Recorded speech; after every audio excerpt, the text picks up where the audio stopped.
back to the 2020 Mastery Mission.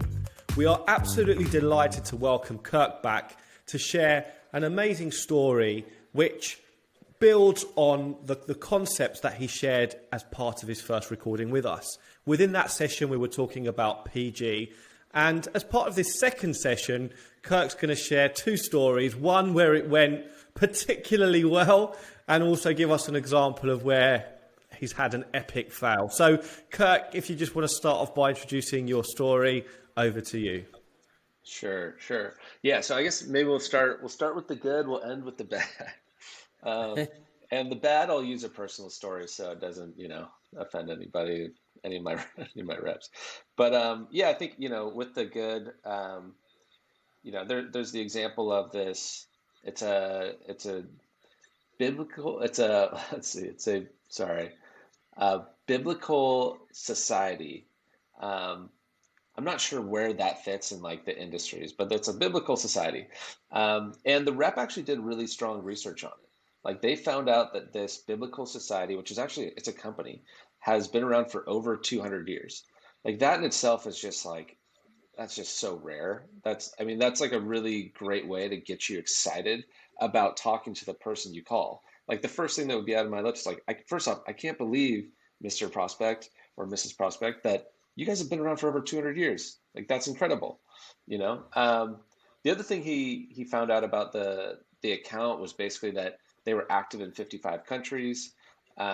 He found out that they were using a competitor of ours. And then he focused on the prospect himself. And the prospect, he knew the title, he was a controller. He knew that he had just recently moved to Colorado. He knew that he had been at the company for 2 years. And on his LinkedIn, it actually said that he oversees expense and reconciliation. And so that's just like it's a ton of good information. Not all of it is maybe going to be used in your conversation, but it was enough for him to have a conversation that's going to last over 3 minutes. And we always think of like over 3 minutes is more meaningful. Less than 3 minutes is usually like a quick short call. And often, oftentimes you're not getting a ton of information. But so, that's a great way to like he was able to actually just get a ton of information and actually schedule the meeting. I think, that's one of those scenarios where people just really appreciate the research you've done on them and their company. And they're more than likely to take a call. Was there anything specifically that landed? From all of that information, there's a lot of information to grasp there. Was it one thing in particular or you mentioned it transpired into a meeting, but tell us a little bit more about that. Yeah, the thing that really stood out to the guy is like we knew exactly what he did and we knew what he was using.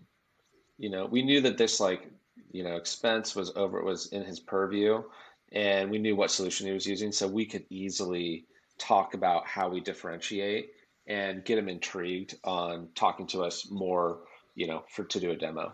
That's really what stuck with it. But also like when you're, we talked about being human. Like, that's why it's good to know, like, all right, this guy recently moved to Colorado. You could talk about the weather. You could talk about the location he's in, the mountains he's skied at, the sports teams he likes out there. Like, there's so much you can go into by knowing a little bit about the person as well, in case you want to have a little small chat up front. In this case, we did the research, but the research that got us there was actually the current solution and knowing what he did as his role from his LinkedIn. Yeah, so I suppose, what's really interesting there is that you've obviously used a little bit of information to demonstrate that the call isn't perhaps speculative. But do you think that one of the biggest reasons for rejection, or what do you think the biggest reasons for rejection tend to be, and how do you think these techniques help to remediate that? Yeah, like we talked about it a little bit. I think, it's the assumption-based versus like fact-based. If you're going into the conversation with a bunch of facts about the company, about the person, then you're going to have a better conversation because it all rings true to them. If you can name drop real people and real conversations you've had, or you really understand, you currently know what they're using, what their pain points are. If you have that information, that's real and it'll resonate right away, and the person is going to, communicate and engage with you. When you're just, and this is where like it's that volume versus, customization play. When you're just hammering, when you're just hitting the volume and you're like calling people just to call people, and all you really know is like, what the person's title is and their first name is, like you have to speculate, you have to make assumptions, and that doesn't always the that doesn't usually lead to like a great success rate. It'll lead to a lot of conversations, and you can maybe pull information from them to talk to somebody else, but the actual, the chances of you getting in touch with, or like getting a next meeting is pretty low. I don't know. One way you can like think about it is when you're thinking about going after a company, think about it as if you only have one account in your name. How are you going to break into this one account? You've got one account. That's it. In your entire patch, you've been assigned one account at TripActions, and how are you going to get in there? You're going to do a lot of research, right? You're going to find out really unique ways to break into the account. So you want to kind of put yourself in that mindset to break in. Well, I suppose if you make enough phone calls, you're eventually going to stumble over people that need your services. But Right, obviously, right. if you can personalize it, it might just give you the opportunity to create that benefit of a doubt, which is often all that's needed to then justify that meeting, which is when the further opportunities to develop Right. exist. Right. Yeah. Yeah. Like, one of the things we talk about at TripActions is like provoking a conversation. And that means you need to like say something provocative. You need to like have some research. You need to provide a reason as to why they should consider your solution. When you're going for like that volume plan, you're just, dialing and dialing and dialing and dialing. Um, you're definitely leaving it to chance.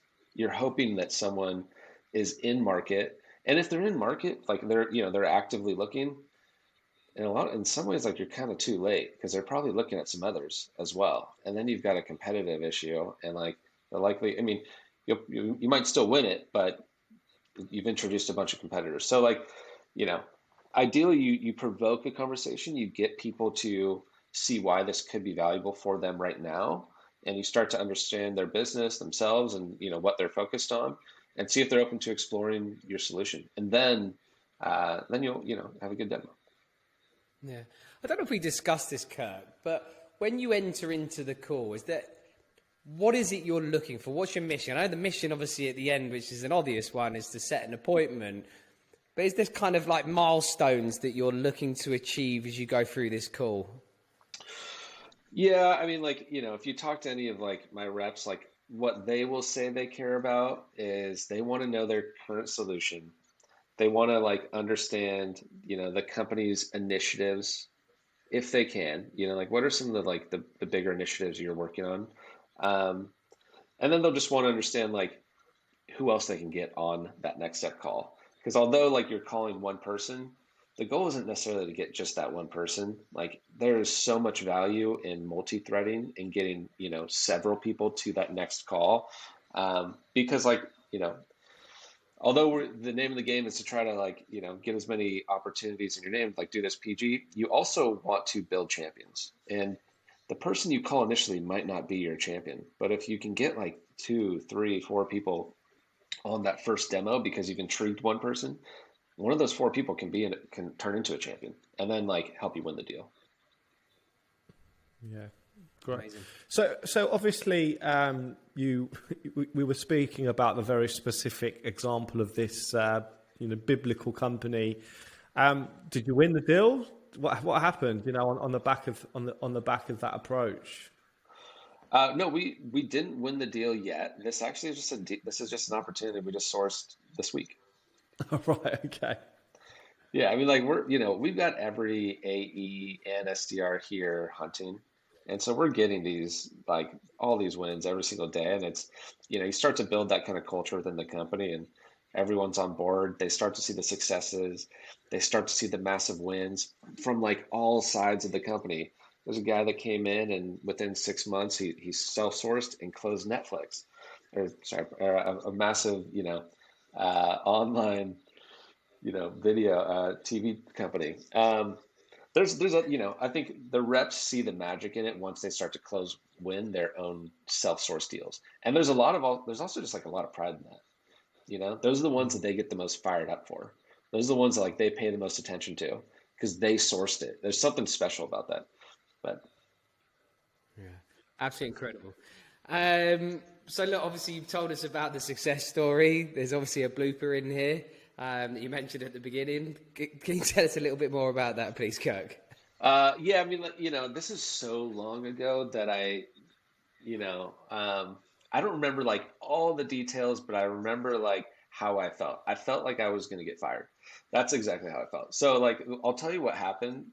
Um, I was at it was my second company. I was an early employee. I had reached out to a prospect and I used a really corny email that I think a lot of people have probably seen. It's basically like, it's your last email in the sequence. And the last email says, hey, we haven't been able to get in touch, and I'm guessing it's for one of three reasons. And I don't even remember the reasons, but it's meant to be funny. It's like, number one, you're too busy right now and you want to talk in the future. Number two, this isn't the right fit for you. You're the wrong person. And number three, it's like you're stuck under a rock and you want us to like, and if it's number three, I'm happy to call for help. It's supposed to like, get a little laugh or whatever. It actually, in my situation, it didn't get a laugh. I got a reply back from this guy he said, first off, I want to let you know that I know who your CRO is. So he started with that. So I'm like, okay. And he said, and then he explained to me, he said, I want to tell you why your prospecting is not very good. And he listed out 1, 2, and 3 the same way I listed out 1, 2, and 3. And I was, I was new. I think I was 3 months in the role at the company, and I immediately like thought I had offended this guy so badly that he was going to talk to my boss and like maybe get me, I don't know. So I went straight to my boss and he was like, and it was such a good, actually, it was such a good learning lesson. Like it was basically like, Kirk, you're just like, you're hustling, like this is going to happen over and over again. And it's so true now that I'm in a VP position. Like I think it's okay to get the rejection. It's showing that you're hustling. I think the learning for me is like, you need to brush it off and not let it ruin your day. And it's just part of the job, and those things will happen. But yeah, I think, just as much as you learn from the wins, you can learn from the losses. I never used that email ever again. That was also my learning. But I have seen it out there, and I know people maybe listening that have used it. I don't know. Maybe it hits, maybe it doesn't. It didn't for me. Yeah. But Yeah. So do you think the more you deal with the rejection, the easier it is and the quicker you can pick yourself up? Oh, well, yeah, entirely. Entirely. Yeah. Yeah, that's why like it has to be a little fun. We have to have some fun out there, and like that's why it's good to celebrate those moments actually and like get a good chuckle about it from, the rest of the group, because we're ultimately like everyone's doing their job. Like everyone is they're hustling, they're doing their research, they're trying to talk to people, have genuine conversations, set up meetings where we can introduce our solution and potentially help their business and that person. Like we're all trying, it all comes from a good place. Occasionally you catch somebody that's having a bad day, or you weren't perfect with your words or your email, and it backfires, and like that's okay. That's just part of it. But it's really about just like getting back up and going after it. Amazing. Well, thank you so much for sharing those two stories. I'm sure that will definitely resonate with all of our listeners. But yeah, thank you so much for sharing, and thank you again for coming on the show. Of course. Yeah. Thank you. Thanks for having me. Thank you so much for joining us today, Kirk. Absolute pleasure. Thank you. So to all our listeners, again, please do like, share, and comment. We'd love to have your feedback. Love to hear about some of your war stories on PGs, where it's gone well, where it hasn't. I'm sure, again, amongst the community, these will start to help and resonate with people and help inspire people to get in amongst that PG juice, and develop that PG Tuesday. And hopefully support in helping you all achieve, those bigger goals. So yeah, please do like, share, comment. We really appreciate your feedback.